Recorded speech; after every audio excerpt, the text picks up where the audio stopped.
বাজান আমার গেদামি এলা কষ্ট করে আমার টিহা তার আগের সেশনটাতে আমরা দেখলাম যে এই যে সাইবার অপরাধগুলো এগুলো মানুষের জীবনে কতটা ভয়াবহ ইফেক্ট কিংবা প্রভাব ফেলতে পারে, তাই না? এখন কথা হচ্ছে এগুলোর কি কোনো বিচার নাই? অবশ্যই বিচার আছে, সমাধান নাই। আমাদের পক্ষে কি সম্ভব না এই সাইবার জগৎটাকে নিরাপদ করা? সম্ভব। এই সাইবার জগৎকে নিরাপদ করার জন্য তুমি আইনি ব্যবস্থা নিতে পারো, বা এই সাইবার জগতে যদি তুমি কোনো ঝামেলায় পড়ো সেই ঝামেলার বিরুদ্ধে তুমি আইনি সহায়তা চাইতে পারো। সেগুলো কেমনে চাবা, কোত্থেকে চাবা? আমাদের বাংলাদেশে সাইবার সিকিউরিটি ইউনিট আছে, ওদের কাছে চাইতে পারো। র্যাবের আলাদা স্পেশালাইজড ইউনিট আছে, এদের কাছে চাইতে পারো। তুমি থানায় জিডি করতে পারো। আগে থানায় গিয়ে জিডি করতে হইতো, এখন চাইলে বাসায় বসে। আচ্ছা, আমি টি শার্ট চেঞ্জ করছি, নাইস। আমি ভাবছি আমি টি শার্ট ছাড়াই ক্লাস নিচ্ছি, জাস্ট নিচেরটা পরে। ওকে, হোয়াট এভার। তো আমরা চাইলে এখন বাসায় বসেই জিডি করতে পারি থানায়। ওভারঅল সাইবার জগতে নিরাপদ থাকার জন্য আমার যা যা জানা দরকার, একদম বেসিক্সগুলো আমরা এই সেশনটাতে জানবো।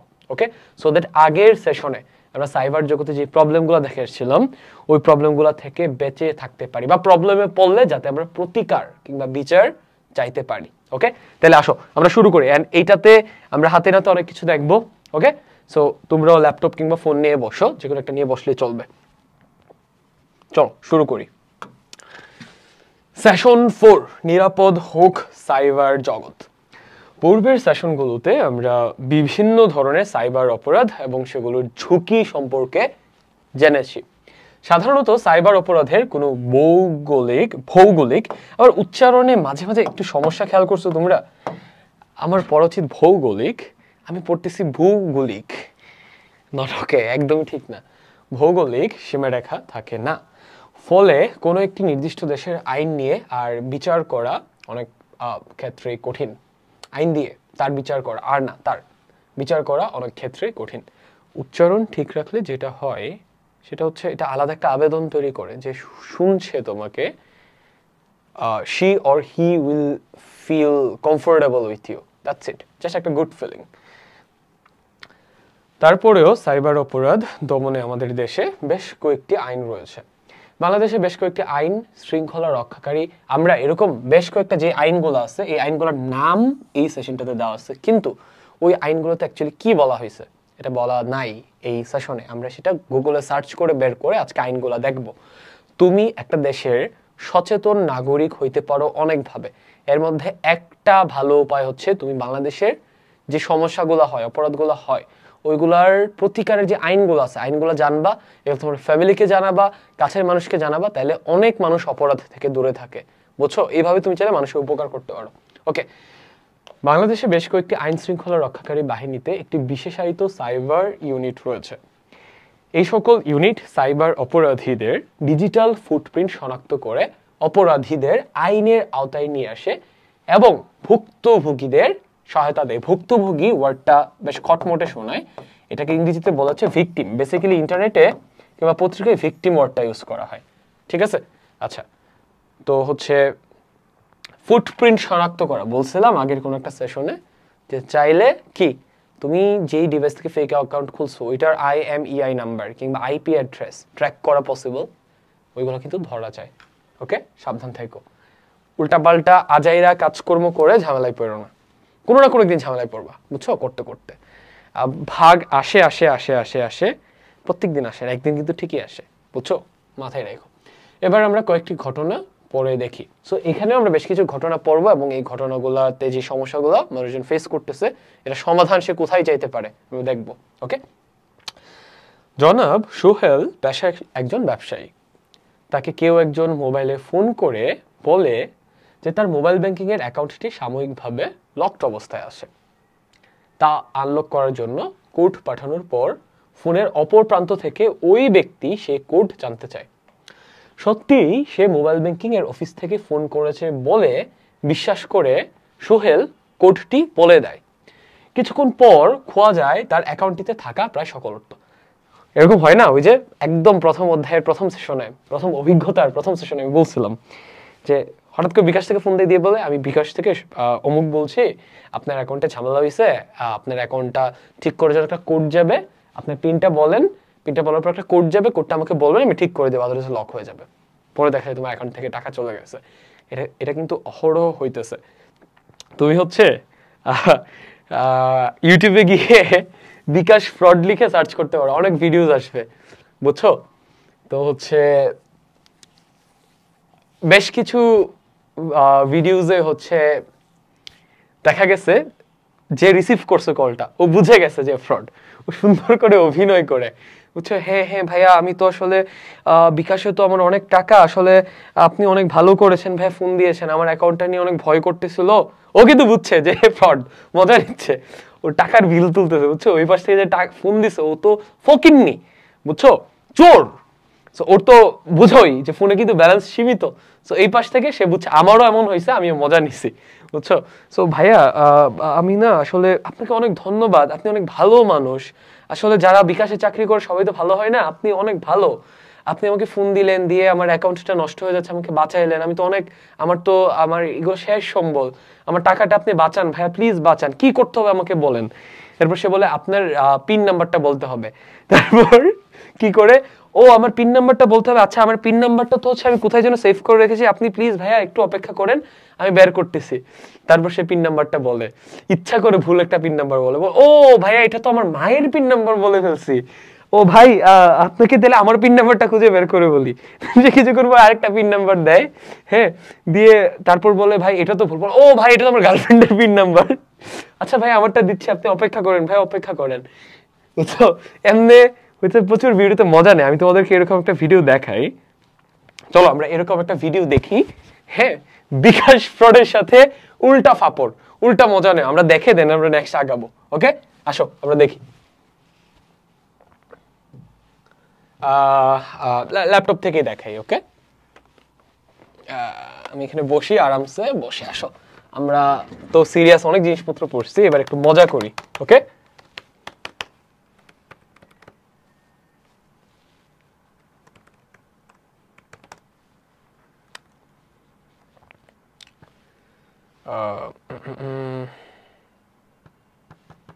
আমি যদি শেয়ার করতে চাই তাহলে আমাকে একটু এখানে যেতে হবে, স্ক্রিন শেয়ার, LK8X3D।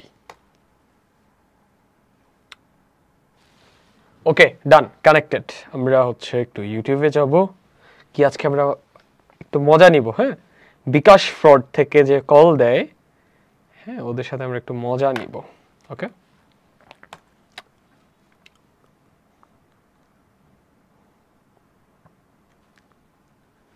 আশা করি সাউন্ড টাউন্ড সব ঠিক আছে। আরে নাইস, ইউটিউবে গেলাম, গিয়ে সাজেশনে আমাদের চ্যানেলের ভিডিও আসছে, নাইস। ওকে, বাংলা করব, বিকাশ ফ্রড, বিকাশ বাটপার লিখি, বিকাশ বাটপারের সাথে মজা।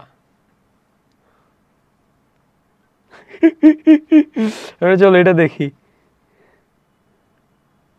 আচ্ছা, এটাতে এই ভাইটা একদম ফেস দেখাচ্ছে, এটাতে ফেস দেখাচ্ছে না, আমরা এইটা দেখি। হ্যাঁ,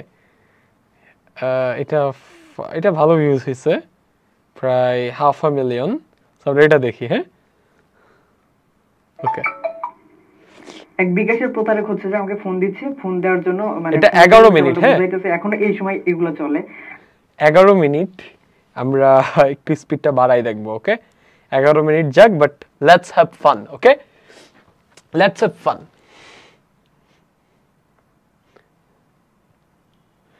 বিকাশ প্রতারক ফোন দিছে ওর সাথে প্রতারণা করার জন্য, ও উল্টা ওর সাথে মজা নিয়ে দিছে, বুঝছো। আসো আমরা দেখি। আমি এক বিকাশের প্রতারক হচ্ছে যে আমাকে ফোন দিচ্ছে, ফোন দেওয়ার জন্য মানে ফোন দিয়ে উল্টা পাল্টা বুঝাইতেছে, এখন এই সময় এগুলো চলে। আমি হচ্ছে জাস্ট কল রেকর্ড করার জন্য ফোনটা কেটে দিছি। হ্যালো, আসসালাম, আমি বিকাশ থেকে এনামুল বলছি। জি বাবা, ভালো।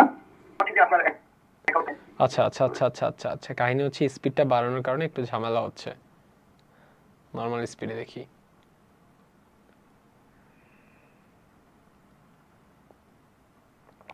বিকাশ থেকে এনামুল বলছি। জি বাবা বলো।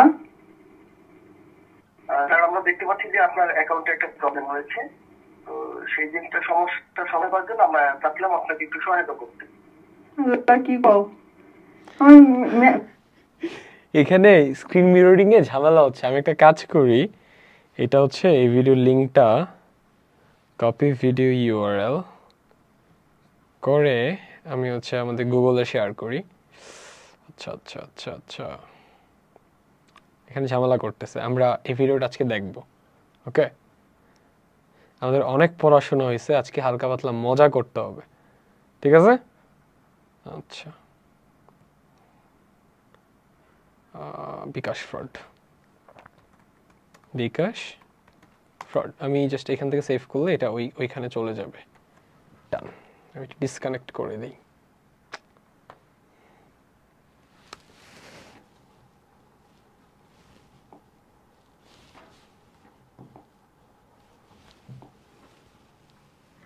এটা এখানে চলে আসছে, এখন আসা উচিত, আসা উচিত। কেন আসেনি, কেন আসেনি? আচ্ছা আসবে, সমস্যা নেই।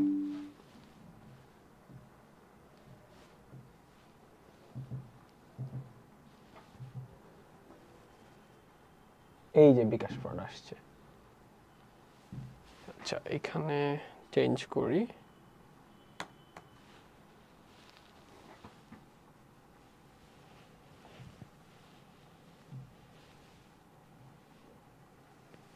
সিঙ্ক হইতে সময় নিচ্ছে। এই তো সিঙ্ক হয়ে গেছে, চলে আসছে। যেটা করছি, আমার ল্যাপটপে একটা গুগল ড্রাইভ লিংক করা আছে, সেম ড্রাইভটা এখানে লিংক করা আছে। সো আমি কোনো কিছু এখানে সেভ করলে এটা অটোমেটিক্যালি এখানেও সেভ হয়ে যায়, সিঙ্ক হয়ে যায়, বুঝছো? আমি যদি ল্যাপটপে চেঞ্জ করি, অটোমেটিক্যালি চেঞ্জটা এখানে চলে আসবে। একটু ঝামেলা হয়ে গেছে, দাঁড়াও, জাস্ট একটু কাটি।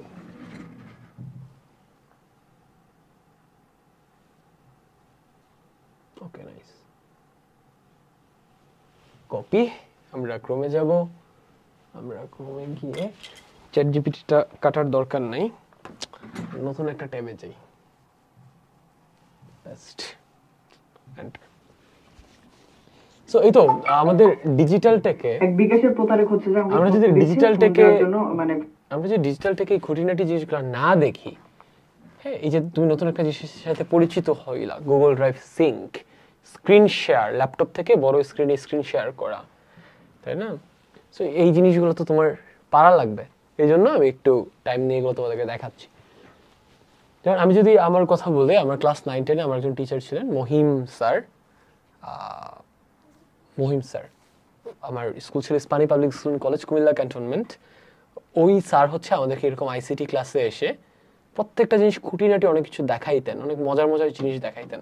আমি বলবো ওখান থেকে আমার বেশ ভালো আগ্রহ জন্মাইছে সব ডিভাইসের প্রতি।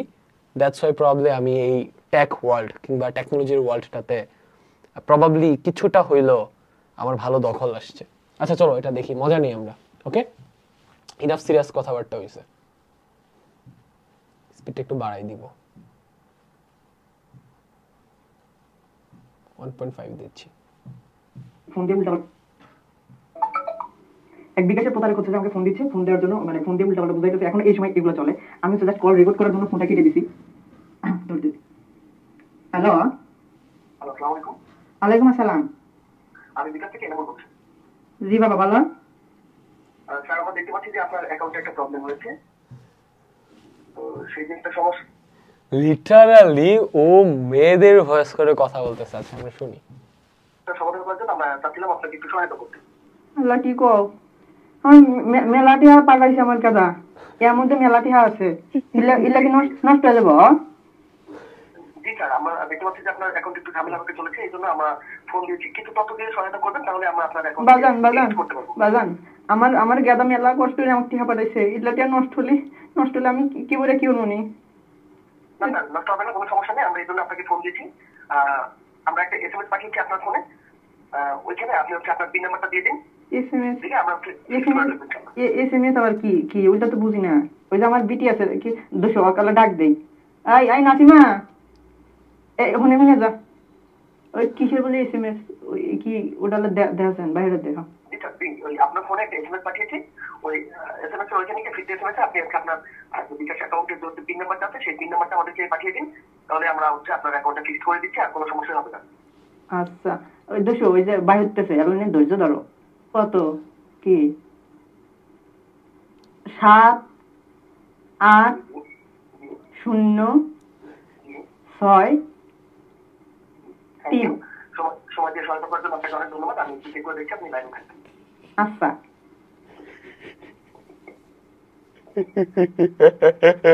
খুবই দুঃখিত স্যার, আপনি যে পিন নাম্বারটা দিয়েছেন এটা ভুল। ইয়াল্লা কি কো আগে দি কি চাও ওই যে ভুল কয় ও না কইতেছে ঠিকই আছে। আচ্ছা একটু দেখুন কোথাও হয়তো একটু প্রবলেম হচ্ছে, আপনি আরেকবার দেখুন। হ্যাঁ নাম্বারটা ভুল হচ্ছে। আবার আবার কোশ্চেন কত 7-8-0-6। ধন্যবাদ, লাইনে থাকবেন, আমি চেক করে দেখছি। আচ্ছা চেক করো। আমি খুবই দুঃখিত স্যার, আপনার নাম্বারটা আমার ভুল দেখাচ্ছে স্যার। মনে হয় যে ভুল নাম্বার দিচ্ছেন। আমি আপনাকে একটা হচ্ছে এসএমএস পাঠাচ্ছি আবারও, আপনি ওইখানে ঢুকছে হচ্ছে আপনার পিন নাম্বারটা দিয়ে দিন, আপনার তেমন কোনো কষ্টই করতে হবে না। আমি আপনাকে একটা এসএমএস পাঠাচ্ছি, ওইখানে আপনি। আমি তো ওইটা বুঝি না, ওই যে আমার বিটি কয়া দিতেছে ওটাই কইতেছি, অতি অতি সবকিছু পারে। আচ্ছা আচ্ছা আচ্ছা আপনার স্যার একটু তথ্যটি সহায়তা করবেন, আপনার অ্যাকাউন্টে আনুমানিক কত টাকা আছে? মানে আমার আমার কয়টা পাঠাইছে? জি স্যার কি এই যে কয়টা রে 22,000 টাকা দা ওবার 22,000 টাকা পাঠাইছে। তথ্যটি সহায়তা করার জন্য অনেক ধন্যবাদ স্যার। তো স্যার আপনার হচ্ছে পিন নাম্বারটা দিচ্ছেন না, আমি স্যারকে কল দেবো, আপনি কলটা রিসিভ করে আপনার পিন নাম্বারটা শুধু বলে দিবেন, বা পিন নাম্বারটা চাপলে হয়ে যাবে। আমি তো উল্লা পাই না, ওই তুমি কল দাও তাহলে আমার গেদিক দিতেছি, ও হলে দিবেনি। আচ্ছা আচ্ছা স্যার, আমি হচ্ছে আপনার নাম্বারে কল দিচ্ছি, ওই কলটা রিসিভ করে ওইখানে হচ্ছে আপনাদের পিন নাম্বারটা চাপ দিবেন, আপনাদের মোবাইল থেকে কিবোর্ডে আপনাদের মোবাইলের যে বাটন আছে সেখান থেকে আপনাদের পিন নাম্বারটা চাপ দিলে হয়ে যাবে। আমি কল দিচ্ছি, দেখুন স্যার কলটা মেবি চলে গেছে আপনার কাছে। কল তো আসে নাই। খুবই দুঃখিত স্যার, আমি আবার চেষ্টা করছি। দেখুন কিছুক্ষণ মধ্যে একটা কল পাবেন, কলটা দিলে ওটা রিসিভ করবেন, রিসিভ করার পরে সেখানে হচ্ছে আপনার হচ্ছে আপনাদের পিন নাম্বারটা চাপ দিবেন। আচ্ছা ভাই রে ভাই, এই ফ্রডের এত ধৈর্য। আচ্ছা ঠিক আছে দেখি, এই ভাষা দেখছো। ধন্যবাদ স্যার তথ্য দিয়ে সহযোগিতা করার জন্য। এটা কেটে দিবে? না না স্যার, আর তো মোবাইল নাই, তাহলে এনে কেটে না দিলে কোন কল দিবে? এই নাম্বারেই তো বিকাশ। আচ্ছা এই নাম্বার বিকাশ তাই না? হ্যাঁ। আচ্ছা তাহলে আমি হচ্ছে কল কেটে দিচ্ছি, আবার হচ্ছে আরেকটা কল আসবে অন্য একটা নাম্বার থেকে, কল আসলে তারপর স্যার কলটা রিসিভ করবেন, রিসিভ করার পরে ওইখানে গিয়ে হচ্ছে আপনাদের পিন নাম্বারটা চাপ দিবেন। কি ইসিপ করবে কয়? ইসিপ বলতে ওই যে মানে কল, তুমি যে কল দিবে আমি কল ধরবো? জি জি স্যার, কলটা ধরবেন, কলটা ধরার পরে ওইখানে হচ্ছে আপনাদের মোবাইলের বাটন থেকে আপনাদের হচ্ছে বিকাশ অ্যাকাউন্টের পিন নাম্বারটা চাপ দিবেন, তাহলে সমস্যার সমাধান হয়ে যাবে। আর যদি এমন না হয় তাহলে কিন্তু স্যার আপনার অ্যাকাউন্টটা কিন্তু রেস্ট্রিক্টেড হয়ে যাবে। ওই আবার কি রেস্ট্রিক্টেড কি? আচ্ছা এমন হতে পারে যে যদি আপনি পিন নাম্বার দিয়ে সহায়তা না করেন তাহলে হয়তো আপনার অ্যাকাউন্টটা ডিসেবল হয়ে যাবে। বুঝলা তো বুঝি না, ডিজেবল রেস্ট্রিক্টেড অ্যাকাউন্টটা বাতিল হয়ে যাবে, সেক্ষেত্রে আপনি টাকাগুলো তুলতে পারবেন না। আল্লাহ এলা কি কও মেলা দে হাই রে, আমার গাদা মেরে যাইবো ইটুরি টিয়া দিছে গো। কি সব মনে কথা কয়? পিন নাম্বারটা সঠিক পিন নাম্বার দিলে তাহলে আপনার অ্যাকাউন্টে কোনো সমস্যা হবে না, আমরা এখান থেকে সব সমস্যা ফিক্স করে দেব। আচ্ছা তাই হলে দাও, টিয়া নষ্ট হয় না, টিয়া নষ্ট হলে কুদুরি টিয়া গো, এত টিয়া কোন পাবো?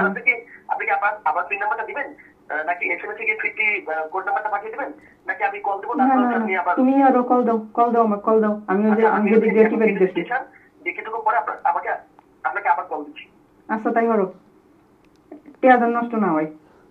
ওকে ওকে, আপনি এখন নতুন সহায়তা করার জন্য আপনাকে অনেক ধন্যবাদ। আমি কল দিচ্ছি, আপনি কল রিসিভ করে আপনার পিন নাম্বারটা ওখানে চাপ দিন। আচ্ছা আচ্ছা তাই করো।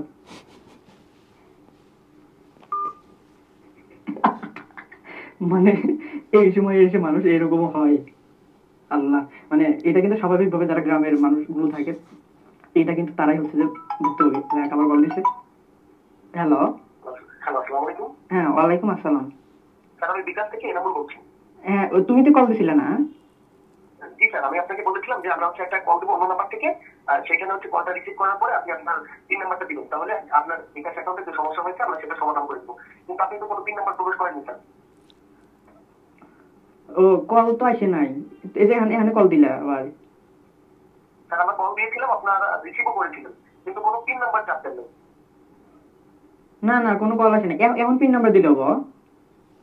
আচ্ছা ঠিক আছে স্যার, তাহলে পিন নাম্বারটা দিন, আমি আবারও ট্রাই করে দিচ্ছি। আমি এনে কি চাপা নাকবো নাকি ওই যে মুখ দেখো? হ্যাঁ মুক্তি বলেন, আমি এখান থেকে ট্রাই করছি, আপনি আপনার পিন নাম্বারটা বলেন। আচ্ছা কত কি পিন নাম্বার কি? ও ও ও কইতাছে যে 32 3 2 0 0 7। 7। অনেক ধন্যবাদ সময় দিয়ে সহায়তা করার জন্য। আমি একটু দেখছি পরীক্ষা করে, একটু লাইনে থাকবেন স্যার। স্যার আমি খুবই দুঃখের সাথে জানাচ্ছি যে আমার এটা ভুল পিন নাম্বারই দেওয়া হয়েছে। স্যার আপনার একটা সঠিক পিন নাম্বার দিন, মানে আপনাদের যে পিন নাম্বারটা সেই সঠিক পিন নাম্বারটা দিন স্যার। এটা দিয়ে তো কেটে দেয়া তোলে, তুমি কি কইতাছ?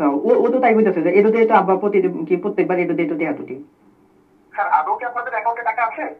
হ্যাঁ কি কয় 20,000 টাকা আছে, কি 22,000 টাকা আছে। 22,000 টাকা না? ঠিক আছে, তাহলে আমরা আরেকবার একটু চেষ্টা করে দেখি স্যার। সঠিক পিন নাম্বারটা দিন, অথবা আমি এসএমএস পাঠাই, সেখানে গিয়ে আপনি হচ্ছে আপনার পিন নাম্বারটা দিতে পারেন। আপনার মুখে বললে বোধ হয় বেশি সুবিধা হবে। মুই তো কইলাম এটাই তো পিন নাম্বার। কিন্তু স্যার আমি যেখানে দেখতে পাচ্ছি যে বারবার করে আপনার পিন নাম্বারটা ভুল দেখাচ্ছে, এমন করলে তো তখন আপনার অ্যাকাউন্ট নাম্বারটি হচ্ছে ডিসেবল হয়ে যাবে, আপনি তো আর টাকা তুলতে পারবেন না স্যার। এলা কি কয় কুদুরি টাকা? এটা কোনে যাব? তাহলে তো আমি তাহলে টেয়া নিয়ে যাবো, ওর নামে তো আমি কেস করবো, তাইলে এতগুলো টেয়া নিয়ে যাবো, আমি কিছু করবো না, এভাবে নিয়ে যাবো। অ্যাকাউন্ট ডিসেবল হয়ে যাবে, তখন আপনি কার নামে মামলা করবেন স্যার? আপনি তো আর টাকাও তুলতে পারবেন না। এটা যেটাই হোক, আমি আমার থানাতে আমার পরিচিত লোক আছে, ওখানে নিয়ে যা কমু যে আমার এতগুলো 22,000 টাকা আসছিল, এটা এই নাম্বার থেকে নাইকে কি করবেন হয়ে দেন। স্যার আপনার সঠিক পিন নাম্বারটা দিন, আমি ঠিক করে দিচ্ছি, আপনার কোথাও যেতে হবে না, মামলা করতে হবে না। সঠিক পিন নাম্বারটা দিন, আমি এখান থেকে আপনার হচ্ছে সকল সমস্যার সমাধান করে দিচ্ছি। আরে বাদাম যেটা দিছি ওটাই তো সঠিক পিন নাম্বার। স্যার যদি এটা সঠিক পিন নাম্বার হতো তাহলে তো আমরা এতক্ষণ ধরে আপনার সাথে বকবক করতাম না, তাই না স্যার? তো আমার গেদি তো তাই করতেছে, ওটা দিয়ে তো টাকা তুলছে। কিন্তু স্যার আপনার অ্যাকাউন্ট নাম্বারটা বারবার করে ভুল দেখাচ্ছে। আপনার কতগুলো অ্যাকাউন্ট স্যার? আমার তো মেলা অ্যাকাউন্ট, তবে আপনাদের মতো যে যারা এরকম শয়তানি করে তাদেরকে হচ্ছে যে এই যে টাকাগুলো নষ্ট করলেন না এতক্ষণ, এই টাকাটা নষ্ট করে দিই। হ্যাঁ ফালতু মোবাইল নিয়ে। স্যার বুঝলাম না সঠিক। বুঝেন নাই? না সঠিক বুঝলাম না। মানে তুমি যে ক্লাসে পড়তেছো বাজান, এই ক্লাস না অনেক আগে বার করে আইছি, বুঝছো? কোন বোকা তো কাছে কল দিচ্ছি। হ্যাঁ কার সাথে ব্রাদার? বাড়ি কই তোমার? আরে টাকাগুলো নষ্ট হলো ভাই। এই নাম্বারে হচ্ছে কি করি নোট দিয়ে দিব না? কয়টা খরচ হচ্ছে বল?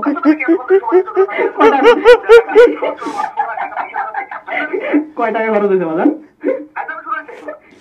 আস্তে গলা নামায়া কয় টাকা খরচ হচ্ছে কত? আমি তো ভাবছিলাম কোনো ধরনের স্বাভাবিক মানুষ সুন্দর করে কথা বলছে, 22,000 টাকা মতো সে নিশ্চয়ই কোনো একটা পিন নাম্বার ভুল করছে।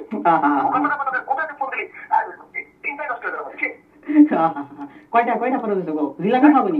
বাজারে এসো জিলাপি চা খাবনি? লাল চা খাও খাবা না?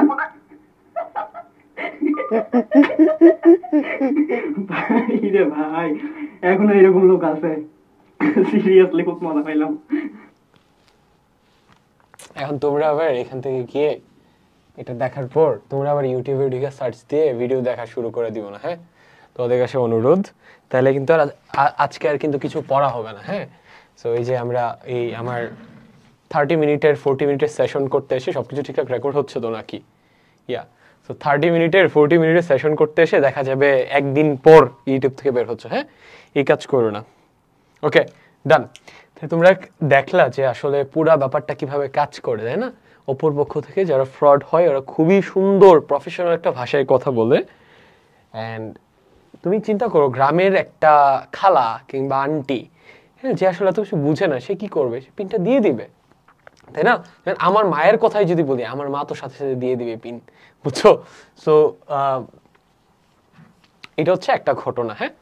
তোমাদের আশেপাশে তোমরা যারা গ্রামের আছো এরকম যদি থাকে, তোমার ফ্যামিলির সবাইকে বা আশেপাশে সবাইকে না করে দিবা, যেরকম পিন টিন কাউকে দিবা না ফোন দিলে, ওকে? আচ্ছা, ঘটনা 5। সাব্বির সাহেব অনলাইনে কেনাবেচা করা যায় এমন একটি ওয়েবসাইটে তার মোবাইল ফোন বিক্রি করেছেন, কিন্তু বিক্রি করার সময় তিনি তার মোবাইলে ব্যবহৃত সামাজিক যোগাযোগ মাধ্যম এবং ইমেইল থেকে লগ আউট করতে ভুলে যান। ফলে সেই মোবাইল ফোনটির নতুন মালিক সেই সামাজিক যোগাযোগ মাধ্যম ব্যবহার করে এবং ইমেইলে সংযুক্ত সাব্বির সাহেবের পরিচিত বিভিন্ন মোবাইল নম্বরে অর্থ ধার চাচ্ছিল। এতে করে সাব্বির সাহেব বেশ বিড়ম্বনায় পড়ে যায়। কাহিনী তোমরা বুঝছো, এক্সপ্লেন করার কিছু নেই। এটা হচ্ছে ঘটনা 5। ঘটনা 6, আশরাফ নামের একজন সরকারি কর্মকর্তা একদিন সামাজিক যোগাযোগ মাধ্যমে স্ক্রল করতে করতে একটি ই-কমার্স সাইটের বিজ্ঞাপন দেখতে পায়। সাইটটি থেকে সে 1500 টাকা মূল্যের একটি জলপাই রঙের শার্ট অর্ডার করে সাথে সাথে মোবাইল ব্যাংকিং সার্ভিসের মাধ্যমে মূল্য পরিশোধ করেন। এর 4 দিন পর প্রোডাক্টটি ডেলিভারি পেয়ে দেখা গেল শার্টটির রং কালো এবং কাপড় অত্যন্ত নিম্নমানের, যা অনলাইনে বর্ণনার সম্পূর্ণ বিপরীত। আশরাফ ই-কমার্স সাইটটির সাথে যোগাযোগ করে প্রোডাক্টটি পরিবর্তন অথবা মূল্য ফেরত দিতে বলেন, কিন্তু তারা তা করতে অস্বীকৃতি জানায়।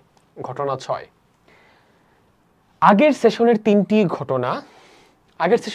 ঘটনা আসলে কি মেইনলি ফেসবুক কিংবা সোশ্যাল মিডিয়া রিলেটেড। এখানে কিন্তু আমরা আরো একটু ব্রড প্রবলেম দেখতে পাচ্ছি না। এবং এই 3টি ঘটনা, আগের সেশনটি 3টি ঘটনা এবং এই 3টি ঘটনা আমাদের অনেকের জীবনের সাথেই মিলে যেতে পারে। আমি শিওর তোমাদেরও কারো ঘটছে। আমরা যে কেউ যে কোনো সময় এই ধরনের ব্যক্তিগত তথ্য হারানোর ঝুঁকিতে এবং সাইবার আক্রমণের শিকার হতে পারি। ওকে, এবার চলো আমরা উপরোক্ত এই 6টি ঘটনার শিকার হলে কি কি পদক্ষেপ আমরা নিতে পারি এটা একটা ছকের মাধ্যমে প্র্যাকটিস করবো এখানে লিখে লিখে। ওকে, আসো তাহলে এই হচ্ছে আমাদের ছক। ঠিক আছে, তো এটা হচ্ছে এবার তোমাদের কাজ, বাট আমি তোমাদেরকে হেল্প করব। ঠিক আছে, আচ্ছা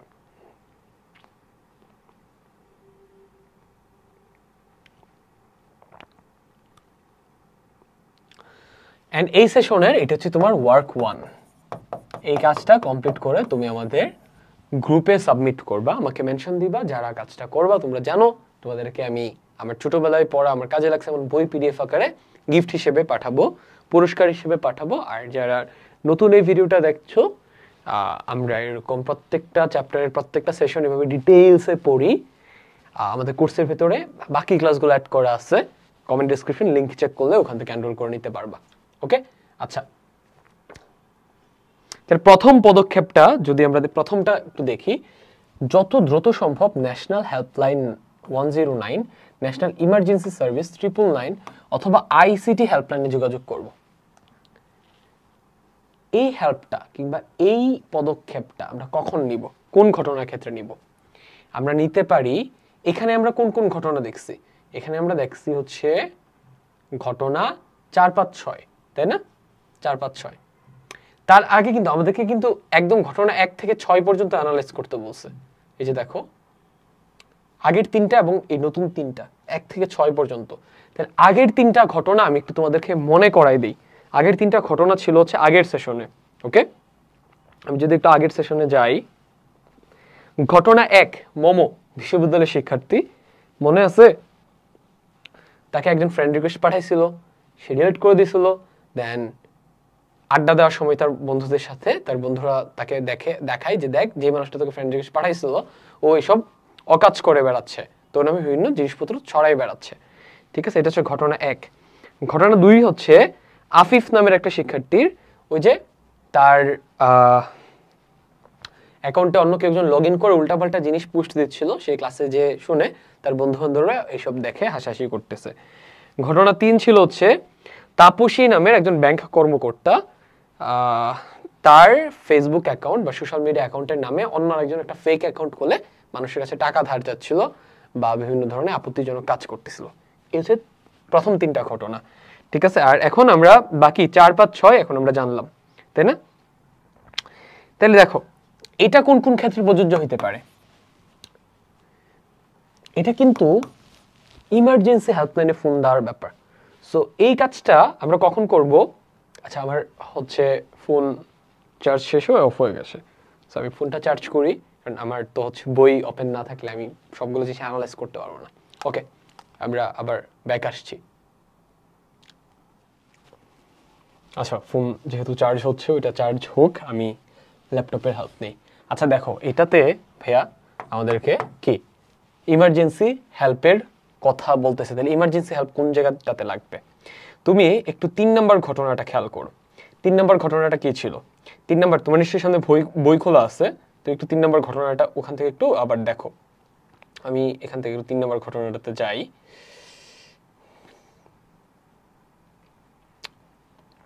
3 নম্বর ঘটনাটা ছিল হচ্ছে তাপসী নামের একজন ব্যাংক কর্মকর্তা, তার অ্যাকাউন্টের নামে ফেক অ্যাকাউন্ট খুলে অন্য মানুষজনের কাছে টাকা চাওয়া হচ্ছিল এবং বিভিন্ন ধরনের উল্টাপাল্টা কাজ করতেছিল।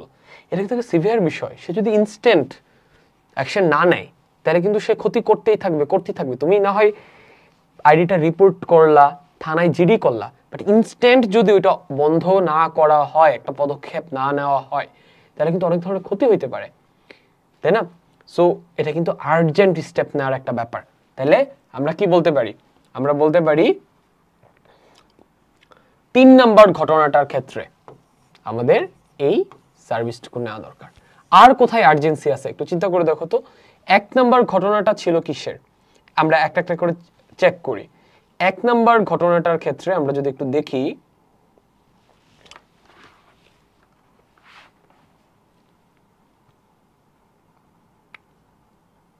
আচ্ছা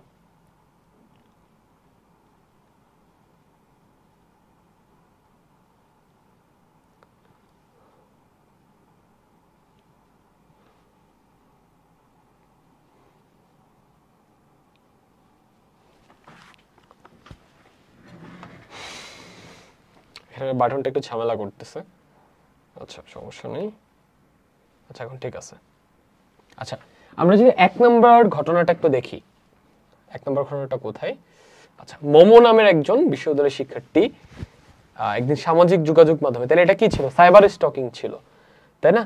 সো এইটা কিন্তু আসলে তার অ্যাকাউন্ট থেকে করতেছিল না, অন্য আরেকটা অ্যাকাউন্ট তাকে ফ্রেন্ড রিকোয়েস্ট পাঠাইছে, সে অ্যাকসেপ্ট করে নাই, এই জন্য সে বিভিন্ন জায়গাতে তার নামে কুৎসা রটাচ্ছিল। এইখানে কিন্তু আমরা কোনো আর্জেন্সি দেখতে পাচ্ছি না। ওকে, 2 নম্বর ঘটনাটা যদি দেখি, বিশ্ববিদ্যালয়ের আফিফ নামের একজন শিক্ষার্থী তার আইডিটাতে অন্য একজন লগ ইন করছে, করে হ্যাঁ প্রবাবলি তার আইডি থেকে বিভিন্ন ধরনের জিনিসপত্র পোস্ট দিচ্ছিল, ঠিক আছে? সো ঘটনা 2 এর ক্ষেত্রে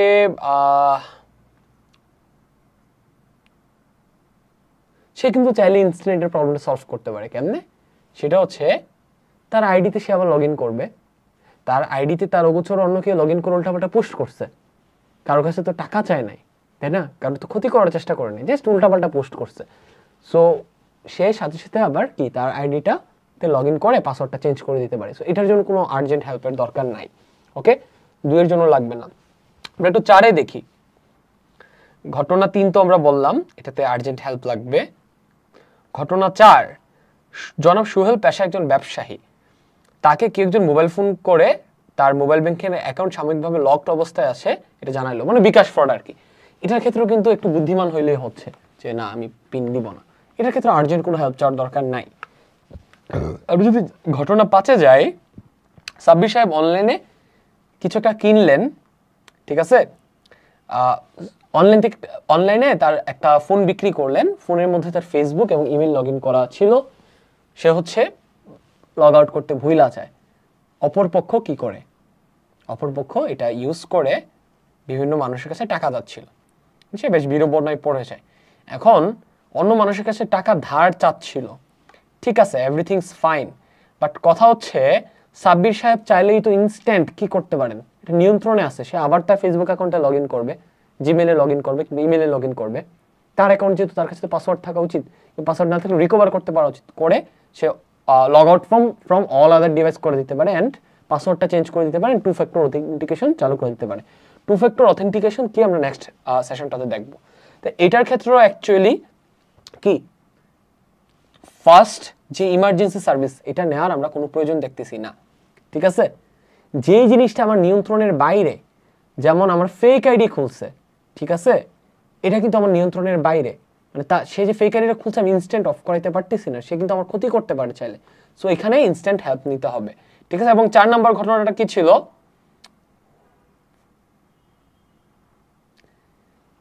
4 নম্বর ঘটনাটা ছিল হচ্ছে মোবাইল ব্যাংকিং এর কোডটা জানতে চায়।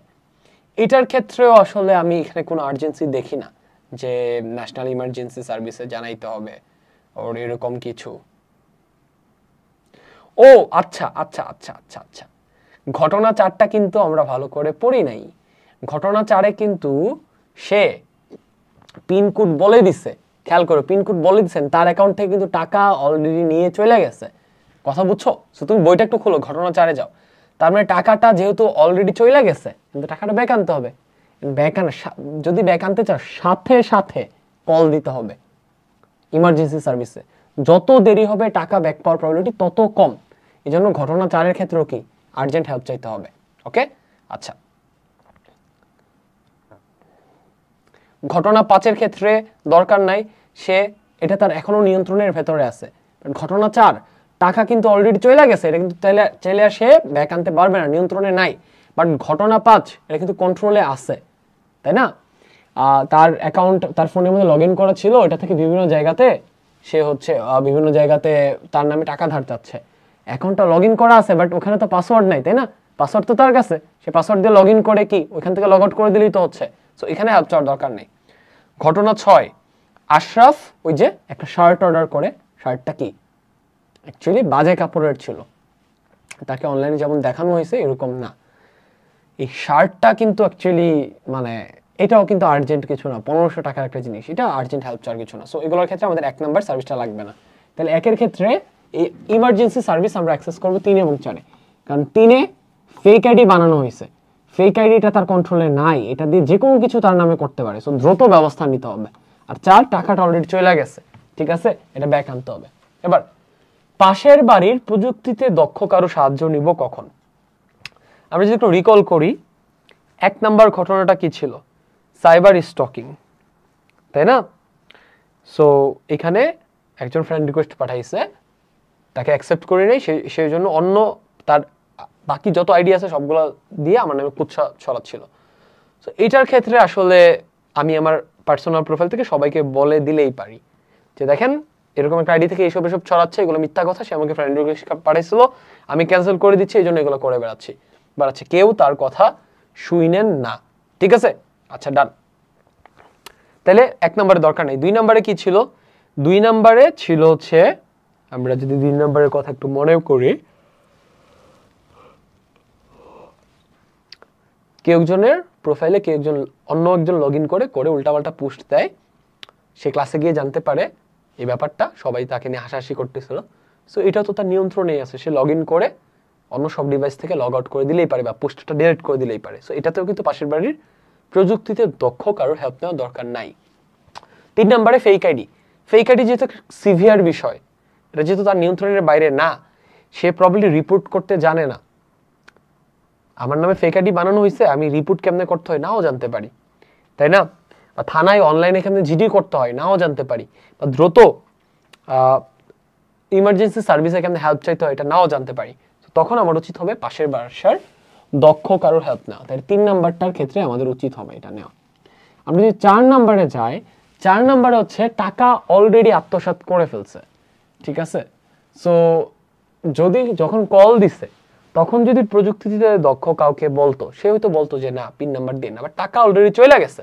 এখন সে প্রযুক্তিতে যতই দক্ষ হোক না কেন, সে কিন্তু টাকা ব্যাক আনতে পারবে না, ওই ফ্রডকে ধরতে পারবে না। এখানে বেসিক্যালি কি আইনি সহায়তা লাগবে। থানায় গেলে থানা যেই নাম্বার থেকে কল করছিল ওকে ট্রেস করে ধরবে।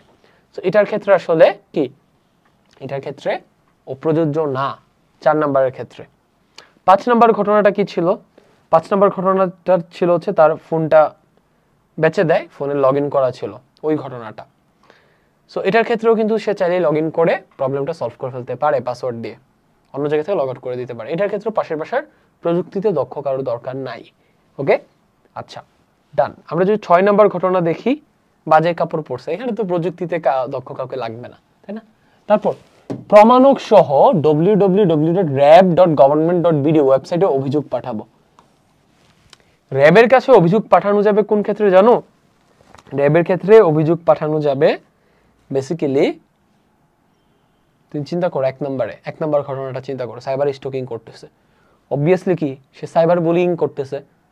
তার আগের সেশনগুলোতে কিন্তু সাইবার বুলিং শিখাইছি, তোমাকে চিনাইছি যে অনলাইনে তোমার নামে যদি কোথাও কে কুৎসা রটায়, যেটা সত্যি না, তাইলে এটা সাইবার বুলিং, তুমি পুলিশে অভিযোগ করতে পারবা।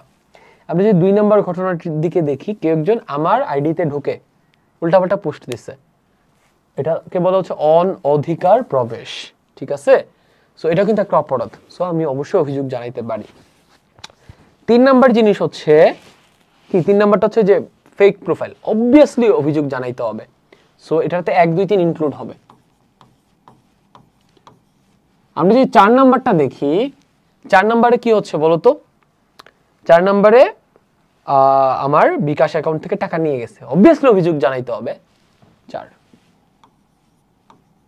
আমরা যদি 5 নাম্বারে যাই, আমার ফোনটা নিয়ে গেছে, ফোনটা বেচে দিছি, ফোনের হচ্ছে আমার ফেসবুক আইডি ইমেইলে লগ ইন করা ছিল, ওইগুলো থেকে মানুষের কাছে টাকা ধার যাচ্ছে। প্রথমত এটা আমার দোষ, আমি কেন লগ আউট করলাম না? আচ্ছা ফাইন, চাচ্ছে ভালো কথা, এখন আমি তাড়াতাড়ি লগ ইন করে লগ আউট করে দেই সব ডিভাইস থেকে। এটার জন্য তো অভিযোগ করার দরকার নেই র্যাবের কাছে, এটা এখানে র্যাবের কিছু করার নেই। আমি 6 নাম্বার দেখি, সে অনলাইন থেকে কোনো একটা জায়গা থেকে কিছু একটা অর্ডার করে 1500 টাকা দিয়ে আগেই টাকা পে করে দিছে, তারপর শার্ট আসছে, শার্ট দেখে খারাপ, এটা তো ওর দোষ, তাই না? তুমি আগে কেন টাকা পে করো? তুমি পে অন ডেলিভারি দিবা, জিনিসটা আসবে, সে রিসিভ করবে, তারপর চেক করে টাকা দিবে, এটা ওর দোষ। আর এটার জন্য র্যাবের কাছে কেন অভিযোগ জানাবে? এটার জন্য জানাবে ভোক্তা অধিকারের কাছে অভিযোগ জানাবে, তাই না? সো এখানে 6 নাম্বারটা প্রযোজ্য না, 1 2 3 4ই এখানে প্রযোজ্য। ওকে, আচ্ছা, তারপর পিতা মাতা বা পরিবারের সাথে শেয়ার করব কোন ঘটনাটা? আমরা আসো একটু দেখি। 1 নম্বর ঘটনাটা ছিল হচ্ছে কি যেন, সাইবার স্টকিং, তার নামে উল্টাপাল্টা তথ্য ছড়াচ্ছে কোন একটা অ্যাকাউন্ট থেকে। অবভিয়াসলি মা বাবাকে জানানো উচিত হবে, জানাইলে মা বাবা একটা সান্ত্বনা দিবে, তার হালকা লাগবে, তাহলে আমরা এটাতে 1 ইনক্লুড করব, ঠিক আছে? 2 নাম্বারটা, তার আইডিতে ঢুকে, আফিফের আইডিতে ঢুকে কেউ একজন কি উল্টাপাল্টা পোস্ট করছে, অবশ্যই মা বাবাকে জানাইলে মা বাবা তাকে সান্ত্বনা দিবে, কোনো একটা বুদ্ধি দিবে, 2 নম্বরে জানানো উচিত। 3 নম্বরে, আমার নামে ফেক আইডি খুলে আমার নামে উল্টাপাল্টা তথ্য ছড়ানো হচ্ছে, টাকা ধার চাওয়া হচ্ছে।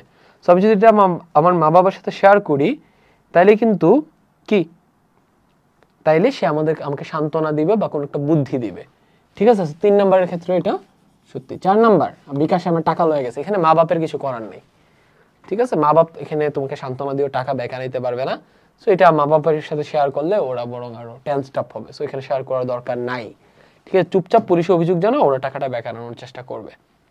5 নম্বর ঘটনা, এটা তো দরকার নাই তো ভাই, তোমার ফোনে তুমি লগ আউট করতে ভুলে গেছো, ফোনটা বেচে দিছো, এখন লগ আউট করে দাও লগ ইন করে, এটা তো মা বাপকে জানানোর দরকার নেই, হুদাই মা বাপকে পেইন দেওয়ার দরকার নেই।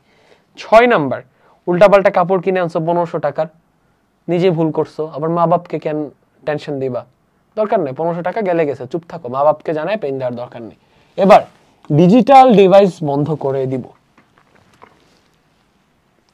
1 2 3 4 5 6 যত সমস্যাই হোক না কেন, আমরা কিন্তু হচ্ছে আমাদের মাথায় যদি কোনো একটা রোগ হয়, কোনো একটা ভুলের কারণে, আমরা কিন্তু মাথা কেটে ফেলে দেই না। সো এখানে 1 থেকে 6 পর্যন্ত যে কয়টা ঘটনা ঘটছে, এগুলো হচ্ছে কিছু ভুলের কারণে বা কিছু মানুষের কি মেন্টাল সিকনেসের কারণে সেই প্রবলেমগুলোতে পড়ছে। তার কারণে কি আমি ডিজিটাল ডিভাইস ব্যবহার করা বন্ধ করে দিব? না, অবশ্যই না। ডিজিটাল ডিভাইস ব্যবহার করব, বাট আরো সতর্ক হব। ওকে, তাহলে এটা কোনো ক্ষেত্রে প্রযোজ্য না, আমরা ডিজিটাল ডিভাইস ইউজ করব, বাট সাবধানে, এই সমস্যাগুলো সম্পর্কে জেনে শুনে এগুলো থেকে বেঁচে থাকার পদ্ধতি শিখে দেন ব্যবহার করব। এটা গেল, এবার এটাতে আসি। এটা হচ্ছে আমরা দেখুন NA, নট অ্যাপ্লিকেবল। এবার বাংলাদেশ টেলিযোগাযোগ নিয়ন্ত্রণ কমিশন BTRC কে লিখিত অভিযোগ জানাবো, এটা কখন করতে পারি?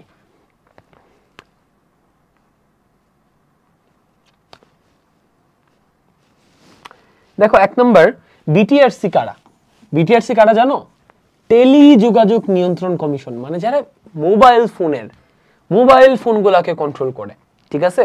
মোবাইল ফোন, কথা বুঝছো, মোবাইল ফোন, স্মার্টফোন, ঠিক আছে? সো 1 নম্বর ঘটনায় স্মার্টফোন রিলেটেড কোনো ঝামেলা নাই, 2 নম্বর ঘটনায় স্মার্টফোন রিলেটেড কোনো ঝামেলা নাই। 1 নম্বরটা হচ্ছে মমর ঘটনা, 2 নম্বর আফিফের ঘটনা, 3 নম্বর হচ্ছে ফেক আইডির ঘটনা, এখানেও স্মার্টফোন রিলেটেড কোনো ঘটনা নাই। 4 নম্বরের কথা চিন্তা করো, 4 নম্বরে হচ্ছে কি বিকাশের টাকা নিয়ে যাওয়ার যে ঘটনাটা, এটা হচ্ছে কি একটা আইনগত বিষয়, টাকা পয়সার বিষয়। এটাও কিন্তু টেলিযোগাযোগ নিয়ন্ত্রণ কমিশনের বিষয় না, টেলিফোনের বিষয় না। আমি যে 5 নাম্বার বিষয়টা দেখি, এখানে কিন্তু মোবাইল স্মার্টফোনের বিষয়। তুমি স্মার্টফোন বেচছো, ঠিক আছে, সেই স্মার্টফোনটা অন্য একজন ব্যবহার করতেছে, তার উচিত ছিল কি ফোনটাকে রিসেট দিয়ে ইউজ করা, তাই না?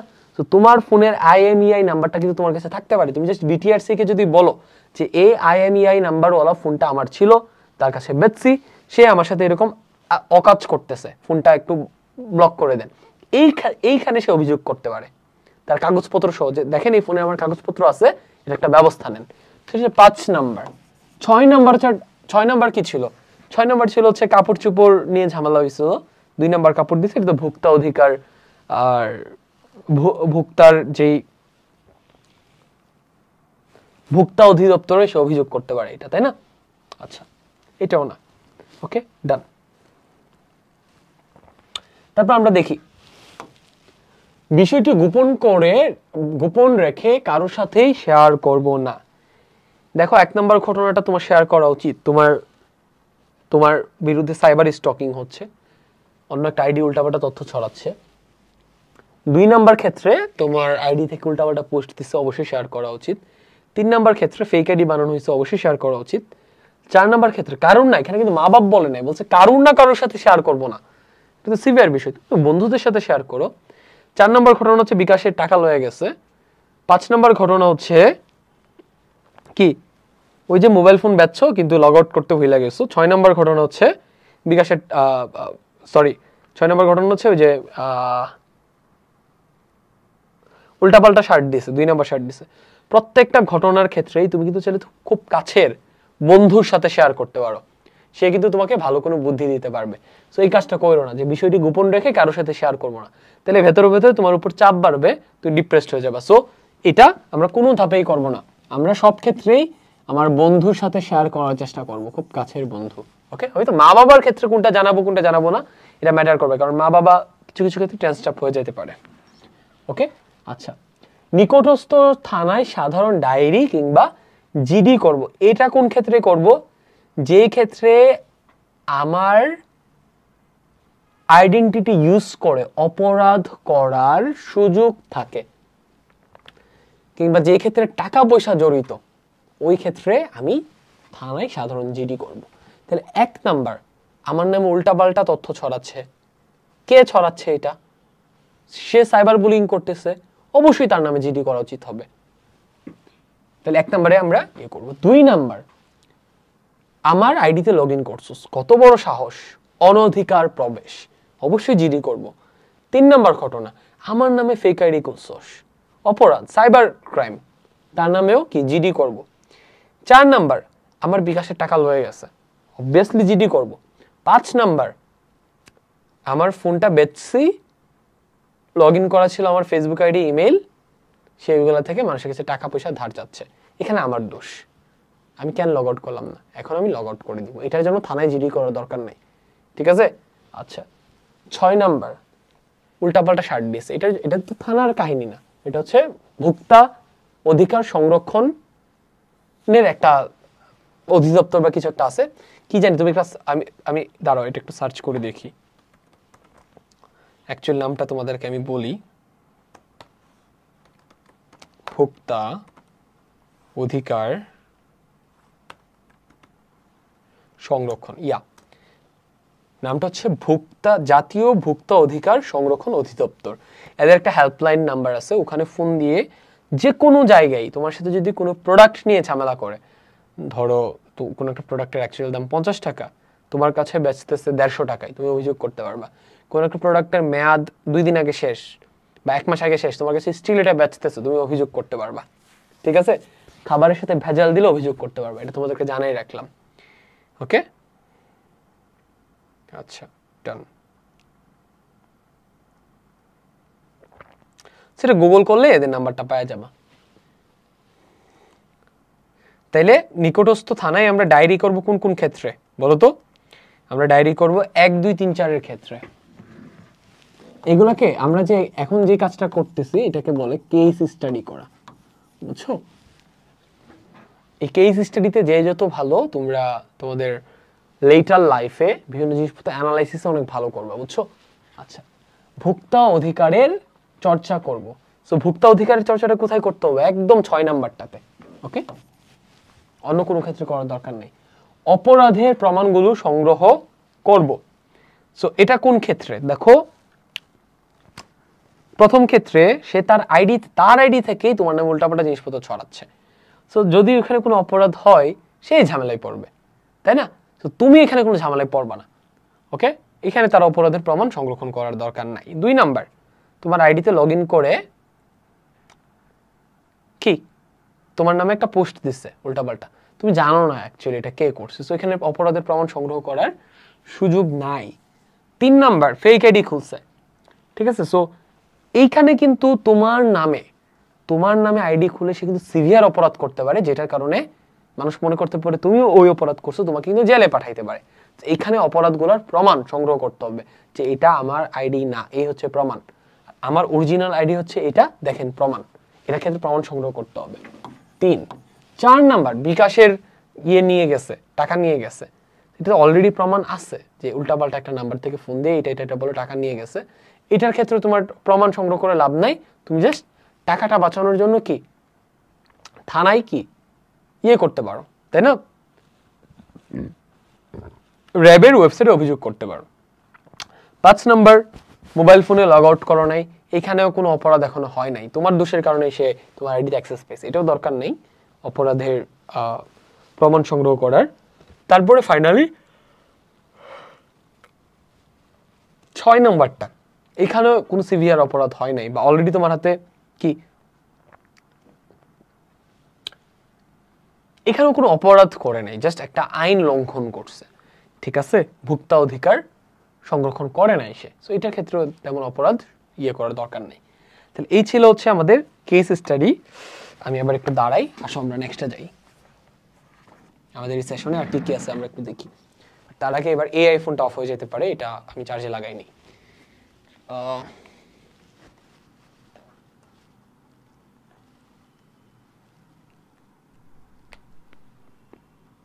হ্যালো, ওকে, সবকিছু পারফেক্টলি ওকে আছে। আচ্ছা, আমরা নেক্সট দেখি আমাদের এই সেশনে আর কি আছে।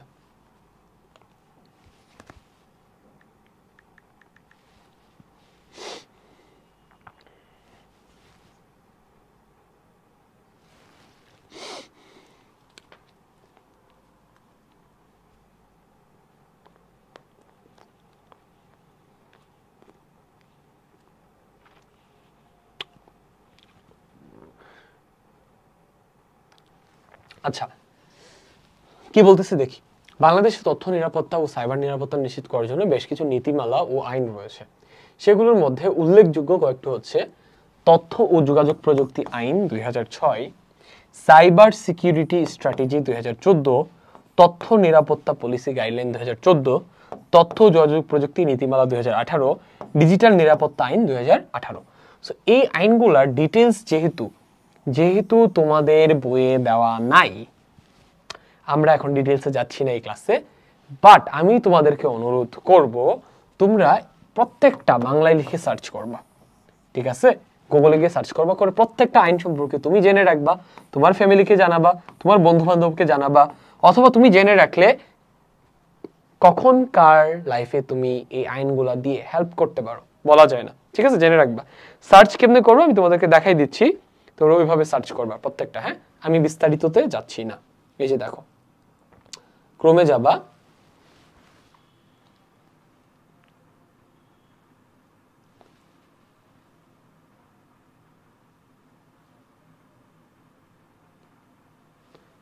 আচ্ছা ক্রমে যাবা, গিয়ে জাস্ট বাংলায় লিখবা। আবারও দেখে, ক্রমে যাবা, গিয়ে google.com-এ যাবা। গুগল দেখতে পাচ্ছ? আচ্ছা, দেখতে পাচ্ছ না? আচ্ছা, google.com-এ যাবা। ওকে, গিয়ে এখানে গিয়ে জাস্ট বাংলায় লিখবা। কি লিখবা? একটা মজার জিনিস দেখছো, এই জিনিসটা আমি আমার ল্যাপটপে সার্চ করছি, ফোনে চলে আসছে। জাস্ট ল্যাপটপ আর ফোন একসাথে সিঙ্ক করার কারণে এটা হয়েছে। তথ্য ও যোগাযোগ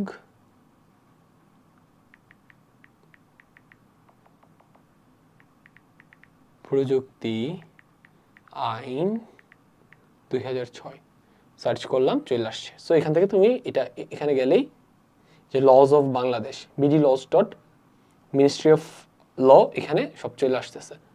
এখানে সব বিস্তারিত দেওয়া আছে। ওকে, তুমি এখান থেকে একটু দেখে নিবা, ঠিক আছে? একদম বিস্তারিত পড়ে নিবা প্রত্যেকটা আইন সম্পর্কে। এন্ড এখানে তোমাদের একটা অ্যাসাইনমেন্ট থাকবে, এখানে অবভিয়াসলি তোমাদের একটা অ্যাসাইনমেন্ট থাকবে।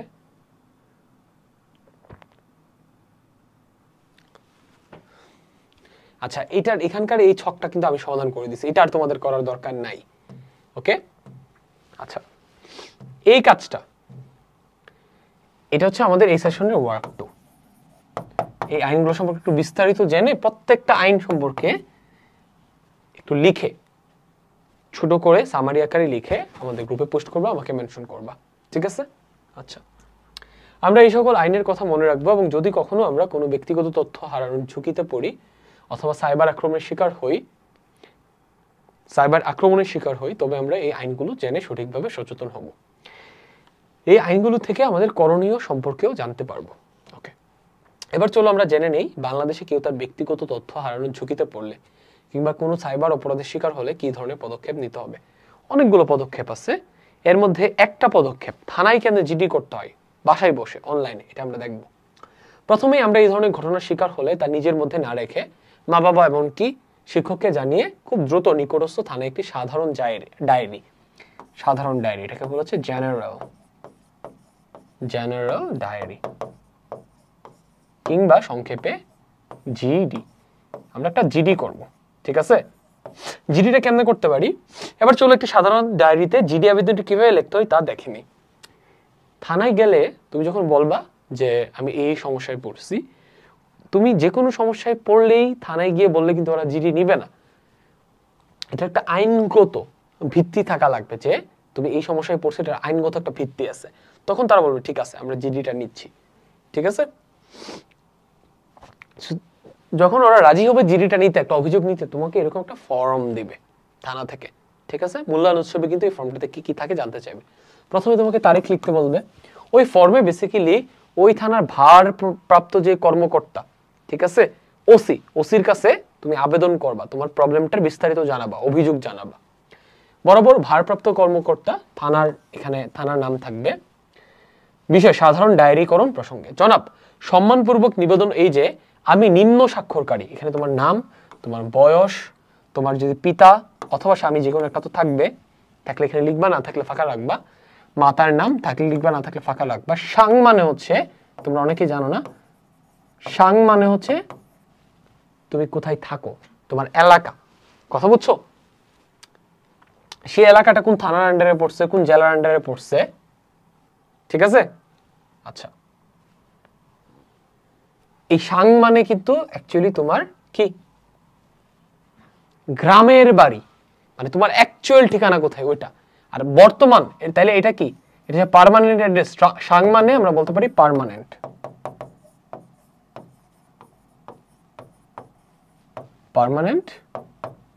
অ্যাড্রেস, ঠিক আছে? আচ্ছা, আর এটা হচ্ছে প্রেজেন্ট অ্যাড্রেস, বর্তমানে তুমি কোথায় থাকো, এটা কোন থানায় পড়তেছে, হ্যাঁ, এগুলো তুমি এখানে লিখলাম। সব তোমার ডিটেলস দেওয়ার পর এবার তুমি জানাচ্ছ, এই মর্মে জানাচ্ছি যে আজ কিংবা আজকে হলে আজকে বা তার একটু আগে হলেও ওইটার তারিখ, এখানে বারটা দিতে হবে, এখানে বার সোমবার নাকি মঙ্গলবার, ঠিক আছে? তারপর এখানে তারিখ, সময়, হ্যাঁ, কোন একটা জায়গা থেকে আমার নিম্নবর্ণিত কাগজ কিংবা মালামাল হারানো গেছে। সো কোনো কিছু হারাইলে জিডির ল্যাঙ্গুয়েজটা কেমন হয় এটা দেখতে পাচ্ছি। যেমন ন্যাশনাল আইডি কার্ড হারাইলে, পাসপোর্ট হারাইলে তোমরা জিডি করতে পারো। ওখানে যদি জিডি না করো তাহলে তুমি আবার পাসপোর্ট অফিসে কিংবা এনআইডির যে নির্বাচন কমিশনের অফিস আছে ওখানে গিয়ে আবার যদি আবেদন করো, নতুন একটা দিবে না, জিডির কপি লাগবে। কেন জিডির কপি লাগবে? কারণ আদৌ কি তুমি হারাইছো এটা তো বিশ্বাস করবে না। থানায় যখন জিডি নিবে তার মানে তুমি আসলে হারাইছো। থানার কর্মকর্তা কিন্তু তোমাকে নানান ধরনের কোশ্চেন করে ভেরিফাই করবে আসলেই হারাইছো কিনা। যদি মনে হয় যে আসলেই হারাইছো তখন জিডিটা নিবে, ঠিক আছে? আদারওয়াইজ কিন্তু নিবে না। সো জিডি করতে পারা মানে অ্যাকচুয়ালি হারাইছে। বা যদি নাও হারানো থাকে ঠিক আছে? যদি না মানে ধরো হচ্ছে তুমি অ্যাকচুয়ালি হারাও নাই, তাও থানা থেকে তোমাকে জিডি নিয়ে নিছে, তুমি কপিটা পাসপোর্ট অফিসে দিলা কিংবা নির্বাচন কমিশন অফিসে দিলা, ওরা কিন্তু তখন যদি কোনো কারণে পরে মানুষ কে তাদেরকে যা যদি ধরে ওর তো এটা হারাই নাই, আপনি তাও কেন দিলেন, এই যে জিডি দিচ্ছে, তাই না? জিডির কপিটা দেখায় ওরা বলতে পারে যে থানা যেহেতু জিডি দিচ্ছে আমরা তো আমাদের তো কিছু করার নাই, তাই না? আচ্ছা, ডান।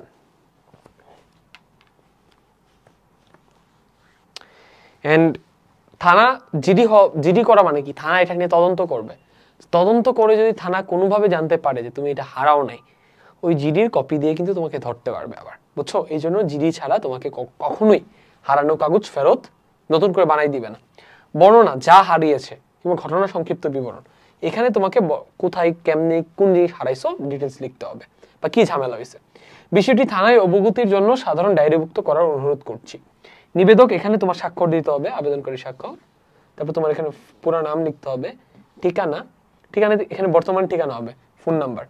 তো অনলাইনে জিডি করতে হলে ঢাকা মেট্রোপলিটন পুলিশের ওয়েবসাইট www.dmp.government.bd এটাতে প্রবেশ করে সিটিজেন হেল্প রিকোয়েস্ট নামে একটা লিংক পাওয়া যাবে, ওখান থেকে তুমি জিডি করতে পারবা।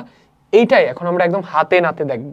ওকে, আচ্ছা, আমাদের দেশে এখন অনলাইনে জিডি বা সাধারণ ডায়েরি করা যায়। এবার আমরা সকলেই অনলাইনে একটি জিডির ফর্ম ফিল আপ করবো, অনুশীলন করব। এর জন্য আমাদের যে কোনো ইন্টারনেট ব্রাউজারের অ্যাড্রেস বারে https gd.police.government.bd লিখে সার্চ করব।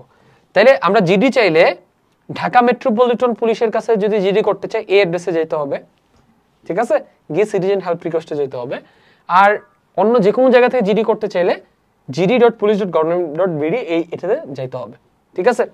এর নিচের তিনটি স্ক্রিনশটে আমরা অনলাইনে জিডি করার ধাপগুলো দেখতে পাচ্ছি। প্রথমে আমরা আমাদের বিভিন্ন গুরুত্বপূর্ণ তথ্য প্রদানের মাধ্যমে রেজিস্ট্রেশন করব।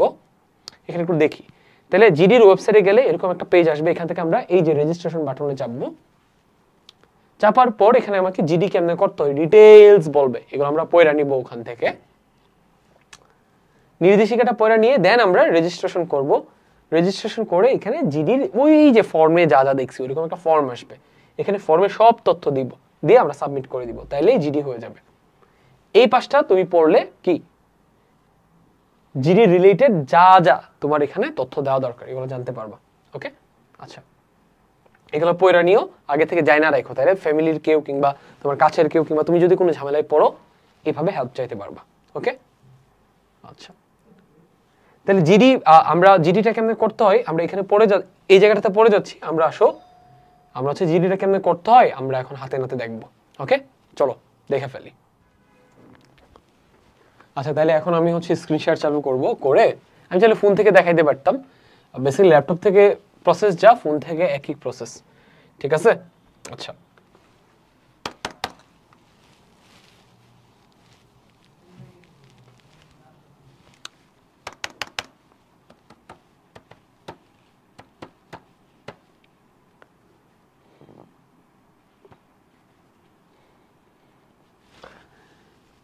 আমি কেন তোমাদেরকে এত ডিটেলসে পড়াচ্ছি, আমি চাইলে টাইনা পড়ায় যেতে পারি, কিন্তু তোমরা পরীক্ষায় কোনো রকম ভালো করবা, কিন্তু ভাই এখানে আসলে রিয়েল লাইফে কাজে লাগবে এমন অনেক কিছু আছে, বুঝছো, অনেক কিছু আছে। সো তোমাদেরকে যদি রিয়েল লাইফের সাথে কানেক্ট না করাই দেই, এক্সামে ভালো করলা কিন্তু তোমার লাইফে কোনো কাজে আসলো না, হইলো না তো, তাই না, সময়গুলো হুদাই নষ্ট হইলো। সো এই জন্য তোমাদেরকে একদম খুঁটিনাটি ডিটেলস আমি দেখাই দিচ্ছি।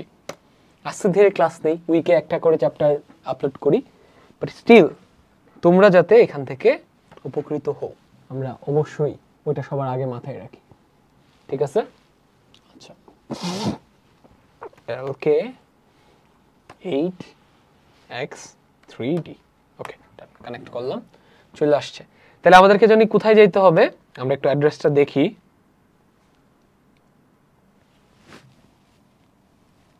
আচ্ছা, আমরা যদি একটু অ্যাড্রেসটা দেখি, অ্যাড্রেসটা হচ্ছে তোমরা একটু বইটা খুলো, বইটা খুললেই দেখতে পাবা। ওকে, অ্যাড্রেসটা হচ্ছে gd.police.government.bd। সো আমরা ক্রোমে যাব, তোমরা চাইলে ফোন থেকেও করতে পারো, ফোনে ক্রোম ওপেন করে। সো এখানে গেলাম, লিখবো gd ডট গভর্নমেন্ট ডট তারপর কি লিখতে হবে, তারপর লিখতে হবে জিডি ডট পুলিশ, আগে পুলিশ লিখতে হবে, GD dot police dot government dot BD. গেলাম, ঠিক আছে। এই যে দেখো এক্স্যাক্টলি তোমাদের বইয়ে যে ছবিটা আছে ওই ছবিটা চলে আসছে। এখান থেকে অবশ্যই রেজিস্ট্রেশন করতে হবে। তো রেজিস্ট্রেশন করার জন্য কি করতে হবে, অনলাইন জিডির ব্যবহারকারী হিসেবে প্রথম নিবন্ধন করুন। নিবন্ধনের জন্য নিম্নবর্ণিত অনলাইন জিডি অ্যাপটি ডাউনলোড করে আপনার মোবাইলে ইনস্টল করুন। আপনার মোবাইলে ইতিপূর্বে অ্যাপসটি ইনস্টল করা থাকলে তা আনইনস্টল করে নিন। অ্যাপসের প্রদর্শিত নির্দেশনা অনুসরণ করে নিবন্ধন সম্পন্ন করুন। gd.police.government.bd ওয়েবসাইটে অথবা অনলাইন জিডি মোবাইল অ্যাপসে লগ ইন করে যখন প্রয়োজন অনলাইনে হারানো বা প্রাপ্তি বিষয়ে জিডির জন্য আবেদন করুন। তাহলে রেজিস্ট্রেশন করার জন্য তোমাকে অ্যাকচুয়ালি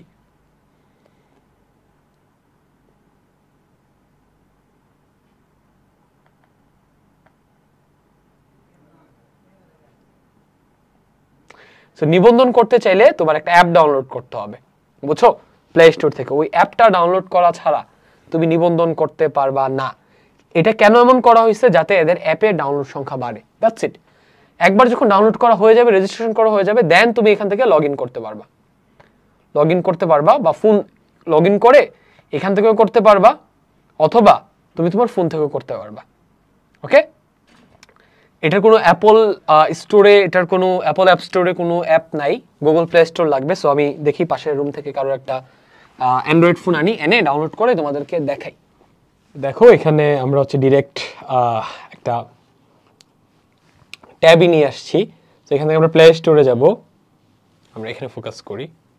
আচ্ছা, আমরা প্লে স্টোরে যাব, গিয়ে কি লিখে সার্চ করব, ওখানে দেওয়া আছে অনলাইন জিডি, তাই না? সো আমরা এখানে লিখব অনলাইন জিডি, আমরা লিখি অনলাইন জিডি, ঠিক আছে, এটা এখানে লিখলাম। এই যে দেখো, লিখে আমরা এই সার্চ বাটনে চাপ দিব, দিলে এখানে চলে আসছে অনলাইন জিডি। এখানে আমরা ইনস্টল চাপবো, এই যে ইনস্টল হচ্ছে, ঠিক আছে।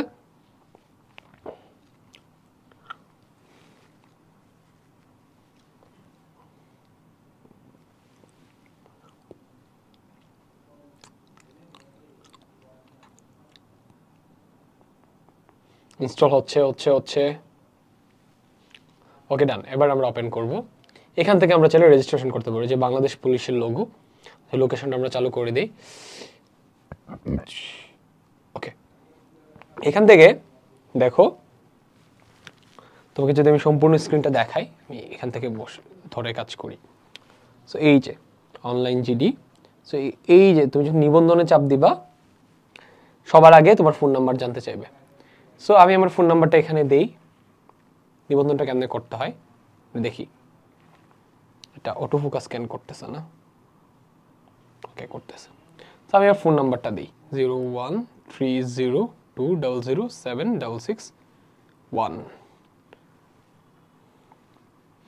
আচ্ছা, এই জায়গাটুকু হচ্ছে আমি ফোন নাম্বার দেওয়ার জায়গাটুকু ইচ্ছা করে কেটে দিচ্ছি, বুঝতেই পারতেছো কেন কেটে দিচ্ছি। দেন তারপর সাবমিট করুনে চাপ দিলাম। ওকে, 6 ডিজিটের একটি কোড আপনার মোবাইলে পাঠানো হয়েছে। আসলে আমার ফোনে একটা 6 ডিজিটের কোড আসছে, বুঝছো? কেমনে বুঝলাম? এই যে দেখো, এই যে আমার ফোনের সাথে সাথে মেসেজ চলে আসছে, ঠিক আছে। আচ্ছা, ওকে, ডান। তো এখান থেকে আমি কোডটা বসাবো। কোডটা কত? কোডটা একটু দেখি, 942469 942469 আমরা সাবমিট করে দিলাম। ওকে, ডান। এইবার বাকি জিনিসপত্রগুলো তোমরা অ্যাড করবা। ওকে, আচ্ছা, বাকি জিনিসপত্রগুলো কেমনে অ্যাড করবা? জাতীয় পরিচয়পত্রের নম্বর তুমি এখানে দিবা, তোমার জন্ম তারিখ দিবা, দিয়ে পরিচয়পত্রটা যাচাই করবে। দেন বাকি যে ধাপগুলো আসে ওগুলো দিয়ে দিয়ে দিয়ে দিয়ে সবগুলো কমপ্লিট করলেই তোমার রেজিস্ট্রেশনটা কমপ্লিট হবে। ওখানে হয়তো তোমাকে একটা ইউজার নেম দিতে হবে, পাসওয়ার্ড দিতে হবে, ঠিক আছে। আচ্ছা, দেওয়া হয়ে গেলে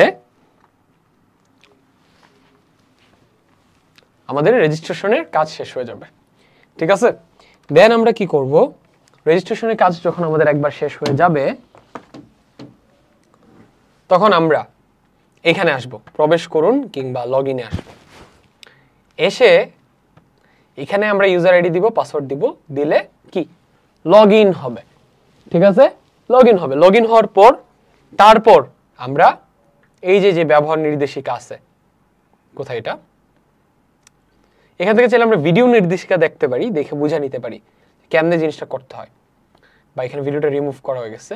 একবার যদি তুমি লগ ইন করে ফেলতে পারো না, দেন তোমার এই যে এখানে যে নির্দেশনা দেওয়া আছে এগুলো ফলো করে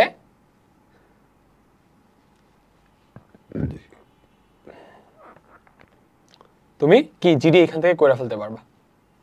ঠিক আছে, অ্যাপ থেকে আগে রেজিস্ট্রেশন করে নিতে হবে।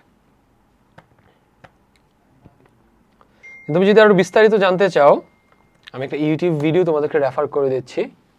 সেটা হচ্ছে ইউটিউবে যাবা, গিয়ে সার্চ করবা অনলাইনে কিভাবে জিডি করব। যে কোনো কিছু শিখতে হলে অনলাইনে সার্চ করবা। সো এখন থেকে জিডি করুন অনলাইনে। সো এরকম কোনো একটা ভিডিও দেখে ডিটেলসে তুমি শিখে নিবা যে ঘরে বসে অনলাইনে কিভাবে জিডি করতে হয় বা জিডি করার নিয়ম। ঠিক আছে, আচ্ছা ডান। তোমার যেখান থেকে ভাল লাগে দেখা শেখানো।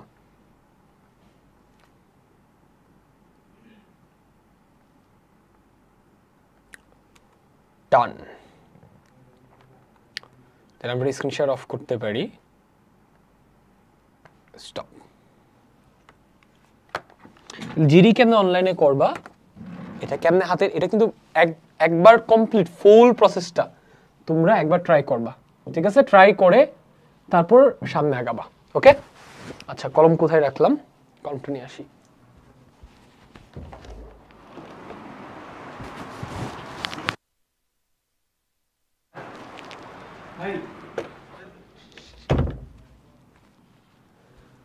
ওকে, আমরা আমাদের আর কি জানি বাকি আছে, প্রায় শেষের দিকে আছি আমরা। এখানে সব নির্দেশনা দেওয়া আছে, এগুলো ফলো করে ফেললে হবে। ঠিক আছে, এগুলো তুমি পড়ে নিও। জেনে রাখি, আইন শৃঙ্খলা রক্ষাকারী বাহিনীর বিভিন্ন ইউনিট যেমন rapid action battalion RAB, counter terrorism units city, অপরাধ তদন্ত বিভাগ সিআইডি এবং মেট্রোপলিটন পুলিশ সহ প্রায় সকল ইউনিটের মোবাইল অ্যাপ্লিকেশন সফটওয়্যার আসে। যেমন রিপোর্ট টু র্যাব নামে একটা অ্যাপ আছে, তুমি ডাউনলোড করতে পারো। হ্যালো সিটি অ্যাপ নামে একটা অ্যাপ আছে, তুমি ডাউনলোড করতে পারো। ইত্যাদি প্লে স্টোর থেকে ডাউনলোড করে নিজের মোবাইলে রেখে সময় মতো অপরাধ দমনে কাজে লাগাইতে পারি। সাইবার স্পেসে কেউ অপরাধের শিকার হলে নিকটস্থ থানায় জিডি করে জিডির কপি এবং নিচের তথ্যগুলো সহ হ্যালো সিটি, কাউন্টার টেরোরিজম বা রিপোর্ট টু র্যাব অ্যাপ্লিকেশনে অপরাধের তথ্য দিয়ে অথবা জিডির কপি সহ নিকটস্থ থানার সাইবার ক্রাইম হেল্প ডেস্কে সরাসরি যোগাযোগ করব। তাহলে কোনো ধরনের সাইবার অপরাধের যদি শিকার হও, 1 নম্বর ধাপ কি, 1 নম্বর ধাপ জিডি করতে হবে। জিডি করা ছাড়া তুমি রিপোর্ট টু র্যাব কিংবা বাকি যে হেল্প সার্ভিসগুলো আছে, হ্যালো সিটি বা 999 কিংবা নিকটস্থ থানার ক্রাইম হেল্প ডেস্ক, ওগুলোতে তুমি সাপোর্ট পাবা না। আগে জিডি করতে হবে। জিডির কপিটা অনলাইনে করে দেন তুমি এরপর হেল্প চাইবা। ওকে, এটা মাথায় রেখো, নয়তো কিন্তু হেল্প পাবা না। সরাসরি আইন শৃঙ্খলা রক্ষাকারী বাহিনীর সাথে যোগাযোগের ক্ষেত্রে যেসব তথ্য ও ডকুমেন্ট দিতে হবে তার একটি তালিকা দেওয়া হলো। কি কি দিতে হবে, তোমার নাম, তোমার ঠিকানা, তোমার মোবাইল নম্বর, তোমার এনআইডি নম্বর, ঘটনার সংক্ষিপ্ত বিবরণ, কি কি ঝামেলা হয়েছে, উত্তক্তকারী, ব্ল্যাকমেইলার বা প্রতারক, হ্যাকার বা অনলাইন জুয়া পরিচালনাকারীর আইডি লিংক। ঠিক আছে, মানে অনলাইনে কে ঝামেলা করতেছে ওই রিলেটেড যা কিছু পারো এখানে ইনক্লুড করে দেবে স্ক্রিনশট। এখানে স্ক্রিনশট ইনক্লুড করবা, আর হ্যাকার কিংবা প্রতারকের ফোন নাম্বার কিংবা যা আছে তার কন্ট্যাক্ট নাম্বার এখানে দিবা। আর সন্দেহভাজন ব্যক্তির যদি থাকে তার নাম, পরিচয়, ছবি, ঠিকানা যা পারো, যা কিছু পারো অ্যাড করে দিবা। ঠিক আছে, এটা বেশ ভালো একটা ব্যাপার। কলমটা এরকম করলে এটা দিয়ে কি লিখি, এটা দিয়ে মুছা ফেলি। নাইস।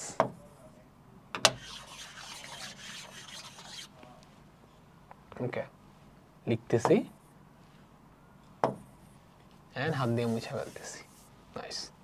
ওকে, এবার আমাদের ক্লাসের একজন বন্ধুর কাছ থেকে এই তথ্যগুলো নেওয়া এবং দেওয়ার একটা অনুশীলন করব। ঠিক আছে, সো এটার অনুশীলনটা কেমন হবে, এটা পুরোটা খাতায় ফরম্যাটটা লিখবা, লিখে তুমি এই পুরোটা ফর্ম ফিল আপ করবা, করে তোমার বন্ধুকে দিবা, তোমার বন্ধু আবার পুরোটা ফর্ম ফিল আপ করবে, করে তোমাকে দিবে।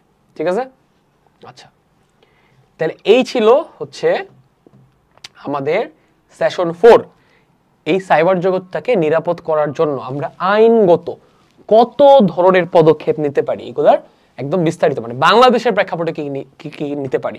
ঠিক আছে, তাহলে আমরা কি কি শিখলাম এই অভিজ্ঞতাটাতে? আমরা বেসিক্যালি হচ্ছে এখানে 4টা ঘটনা দেখলাম। একটা দেখলাম বিকাশ ফ্রডের, আরেকটা দেখলাম হচ্ছে কি মোবাইল ফোন বেচে দিচ্ছি বাট লগ আউট করে নেই এটার, এবং সবার শেষে দেখলাম যে 2 নাম্বার জিনিসপত্র আমাকে দিয়ে দিচ্ছে এগুলো রিলেটেড। এবং এগুলোর ক্ষেত্রে কোন ব্যবস্থা নিতে হয়, কত ধরনের ব্যবস্থা অ্যাকচুয়ালি নেওয়া যায় সবগুলো সম্পর্কে জানলাম। অ্যান্ড আইনগত সেবা যদি চাই, জিডি করা কিংবা র্যাবের কাছে হেল্প চাওয়া, ওইগুলো কেমনে চাইতে পারি সব আমরা শিখে ফেললাম।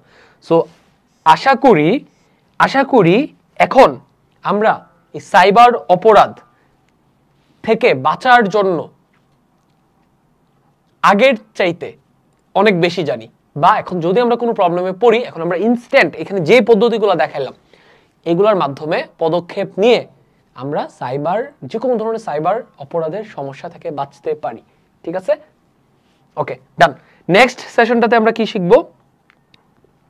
নেক্সট হচ্ছে সেশন 5, ইন্টারনেট ব্যবহারে নিরাপত্তা কৌশল চর্চা।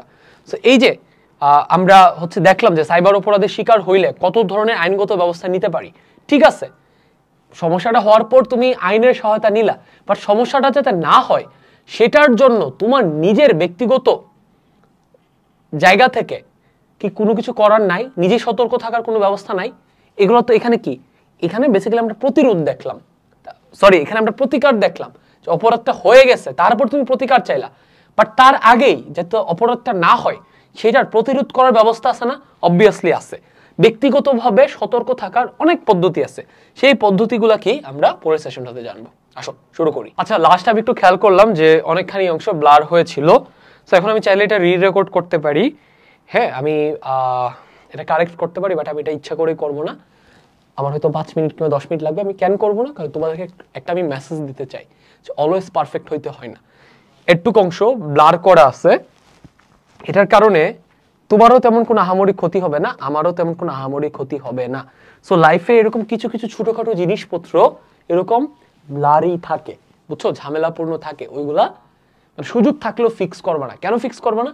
কারণ ইমপারফেকশন নিয়ে বেঁচে থাকতে শেখা একটা ইম্পর্টেন্ট স্কিল। কথা বুঝছো, তুমি লাইফে অলওয়েজ সবকিছুকে পারফেক্ট রাখতে পারবা না। আমি চাইলেই ক্লাসটাকে পারফেক্টলি রেকর্ড করে শেষ করতে পারতাম, আমি ইচ্ছা করে এই ইমপারফেকশনটুকু রেখে দিচ্ছি সো দ্যাট তোমরা এই মেসেজটুকু পাও যে তোমরা যাতে ইমপারফেকশনকে এমব্রেস করতে পারো।